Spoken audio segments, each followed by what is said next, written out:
ونصلي على رسوله الكريم أما بعد أعوذ بالله من الشيطان الرجيم بسم الله الرحمن الرحيم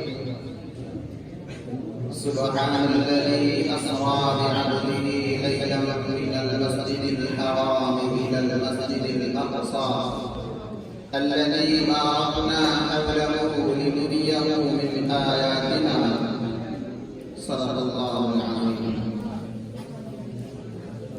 معزز السامعين وفقائل الإسلام،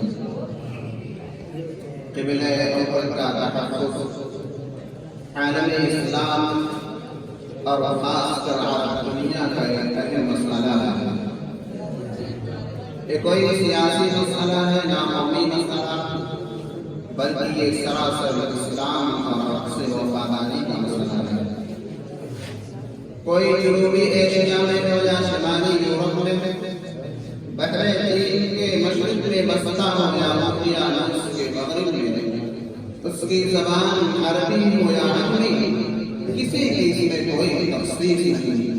قبلہ اول کا مسئلہ اس قرآن لا الہ الا اللہ کہنے والے ہر شخص کا مسئلہ ہے، لیکن انتہائی افسوس کے ساتھ یہ کہنا پڑ رہا ہے کہ مسلمان اور خاص کر عرب دنیا عیش و سرمستی میں مبتلا ہے.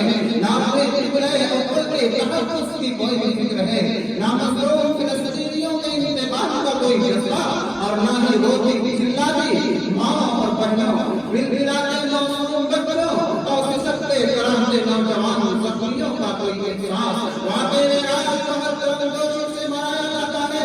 ہمارے خطبہ واقعے میں آج کی تفاصیل اور صلاح کے فضائل بیان کرتے کرتے صبر کر دیتے ہیں، لیکن قبلہ اول کی صبر کب اور کیسے ہوگی اس کا نہ کوئی ذکر کرتا ہے اور نہ اس کے اندھیرے کم کرنے کی کوئی فکر.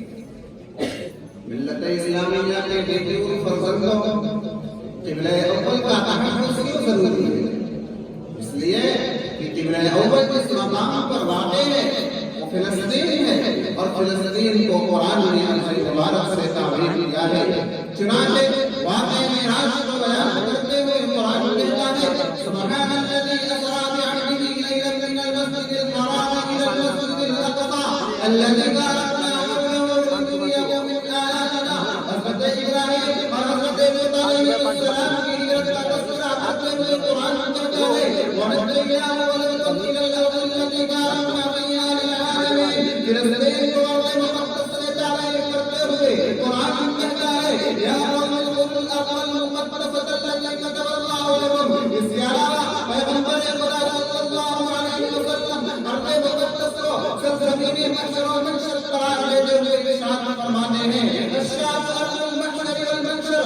اسی ارض مقدس کے حق میں برکت کی دعا کرتے ہوئے فرماتے ہیں اللہم بارک لنا فی شامنا. اسی ارض مقدس کو ایمان والوں کی آخری پناہ کا حق لاتے ہوئے ارشاد فرماتے ہیں ستخرج نار من حضرموت او من نهر بحر حضرموت قبل يوم القيامة تحشر الناس. قالوا يا رسول الله فماذا تأمرنا؟ قال عليكم بالشام. عزیزان گرامی، مذکورہ نصوص سے آپ کو بخوبی معلوم ہو گیا ہوگا کہ قبلہ اول کا تحفظ نہایت ضروری ہے. اور کیوں نہ ضروری ہو جبکہ قبلہ اول ایسے مقام پر واقع ہے اس مقام پر اللہ کے پیغمبروں پر وحی کرتی رہی، اس مقام پر انبیاء کرام نے علم توحید بلند کیا، اس مقام کی جانب حضرت ابراہیم علیہ السلام کی ہجرت کی اور انبیاء زمین پر بڑے اور قرآن چڑھے. اس مقام کو اللہ رب العزت نے فتح کرنے کا حکم دیا اور معروض کرنے پر 40 سال تک نہ جانے کے لیے پڑھنے کی سزا دی. اس مقام کو موسیٰ بن نون علیہ السلام کی قیادت میں فتح کیا گیا.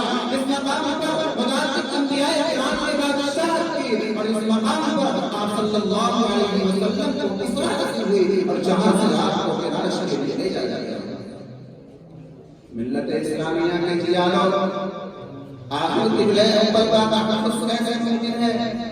صلیبی و سیمونی طاقتوں سے قبلہ اول کو کیسے چھڑایا جا سکتا ہے؟